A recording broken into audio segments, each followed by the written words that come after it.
ইউরিতে আপনি কিভাবে জয়েন করবেন সেটা দেখার জন্য আপনি এইখানে এই লিঙ্কটাতে ক্লিক করবেন।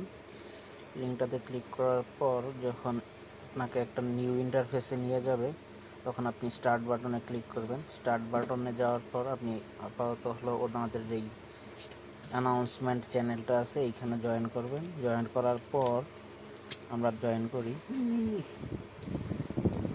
চলেই না স্যার, তো চলেই না। এখানে জয়েন করলাম। জয়েন করার পর আপনি আবার পুনরায় ব্যাক আসবেন।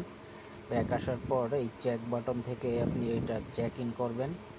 চেক ইন করলে আপনাকে একটা সেলিব্রেশনের মতো কোনো একটা কিছু দেখাবে। দেন আপনি আপনার হলো এই অপশন থেকে আপনার ডেইলি রিওয়ার্ডের যেই বিষয়টা এটা কালেক্ট করবেন। ঠিক আছে, কালেক্ট করার পর দেখাচ্ছে যে এইখানে আপনার 10 ইউবি আপনি